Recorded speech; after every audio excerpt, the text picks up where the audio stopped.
អញនោះធឿនធារារឿងធំបានសមាគមប្រិមត្តវិលមកកាន់នីតិព័រមានកីឡាជាតិនិងអន្តរជាតិថ្មីបើសិនជាប្រិយមិត្តពេញចិត្តនៅការផលិតជាវីដេអូសូមកុំភ្លេចចុចពាក្យជាវឬក៏ Subscribe ម្នាក់មួយផងដើម្បីទទួលបាននូវព័ត៌មានថ្មីជាបន្តទៅទៀតនៅក្នុងដៃបងប្អូនប្រិយមិត្តទាំងអស់គ្នាប្រហែលជាជ្រាបនឹងដឹងរួចមកហើយបន្ទាប់ពីកីឡាករធឿនធារារបស់កម្ពុជាបានប្រកួតបាច់ឈ្នះកីឡាករធីអាហ្គូថៃសេរ៉ាដណ្ដើមយកខ្សែក្រវ៉ាត់ IPCC បាទគុណខ្មែរ World Championship International Professional នៅក្នុងប្រភេទទម្ងន់72គីឡូក្រាមមកស្រាប់តែមានការឧបត្ថម្ភនឹងក៏ភ្លុកទឹកភ្លុកដីហើយអ្វីដែលរត់តែពិសេសមួយទៀតនោះបន្ទាប់ពីបាទចប់ការប្រកួតមិនបាននឹងប៉ុន្មានផងនេះគឺ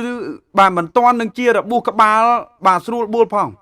ធីអាហ្គូថៃសេរ៉ាជនជាតិប្រេស៊ីលបានប្រកាសអំពីមហិច្ឆតារបស់ខ្លួនចង់ប៉ះវាយបំបាក់ធឿនធារាម្ដងទៀតដោយលើកហេតុផលលើកមុនវាយមិនទាន់អស់ចិត្តផងត្រូវគ្រូពេទ្យបាញ់ឈប់ការប្រកួតបាត់ទៅហើយបាទអញ្ចឹងគឺគេមិនទាន់អស់ចិត្តទេគេប្រកាសថាគេចង់បំបាក់ធឿនធារាម្ដងទៀតវ៉ាវចាំមើលថាតើអាចបំបាក់ធឿនធារាបានទេបាទប្រិយមិត្តបាទរឿងថាប៉ះគ្នាចង់មកតដើមឆៅអញ្ចឹងខ្ញុំគិតថាវាមិនមែនជារឿងល្អទេបាទបើតាមការយល់ឃើញរបស់ខ្ញុំបើសិនជាធីអាហ្គូចាប់ធីអាហ្គូឲ្យប៉ះជាមួយនឹងកីឡាករលំដាប់បាទក្រាត់ប៉ុណ្ណឹងបាទក្រាត់ A ហ្នឹងបាទប៉ះទៅបាទឈ្នះ2ប្រកួតចាំឲ្យតដើមខ្សែក្បាត់ហ្នឹងជាការយល់ឃើញរបស់ខ្ញុំទេមិនមែនថាឲ្យភ្លាមនេះភ្លាមអីទេបាទមិនមែនគេសុំមកបាទសុំឲ្យតែសុំដឹងតែបានឲ្យនេះណាប្រិមិត្តបាទណាអញ្ចឹងតកតងទៅនឹងការប្រកាសចង់បំបាក់ធឿនធារានេះបងប្អូនបាទចូលរួមបញ្ចេញមតិយោបល់ម្នាក់មួយមើលបាទថាតើបាទមានភាគរយទេបាទធីអាហ្គូមានភាគរយឈ្នះធឿនធារាទេហើយធឿនធារាមានភាគរយប្រមាណភាគរយការពីខ្សែក្បាត់បើសិនជាជួបគ្នាម្ដងទៀត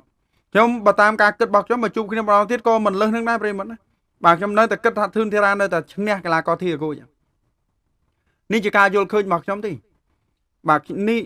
នេះជាការយល់ឃើញរបស់ខ្ញុំទេបើសិនជាប៉ះគ្នាម្ដងទៀតបាទខ្ញុំនៅតែមានចិត្តគិតថាធីអាហ្គូថៃសេរ៉ាហ្នឹងគឺនៅតែមិនអាចយកជ័យជំនះលើកីឡាករធឿនធារាបានបាទហើយប្រិយមិត្តបាទបើយល់ឃើញបែបណាចូលរួមខមមិនម្នាក់មួយផងហើយបើសិនជាខ្ញុំលើកទៅលើសលួសបាទត្រូវខុសដោយប្រការណាមួយនោះក៏សូមខន្តីអភ័យទោសហើយបើពេញចិត្តในការផលិតជាវីដេអូសូមកុំភ្លេចចុចពាក្យជាវឬក៏ Subscribe បាទម្នាក់មួយក៏ដូចជាចូលទៅ Follow Page ដើម្បីទទួលបាននូវព័ត៌មានថ្មីជាបន្តទៅទៀតនៅក្នុងដៃប្រិយមិត្តទាំងអស់គ្នាបាទជាចុងក្រោយសូមជម្រាបលា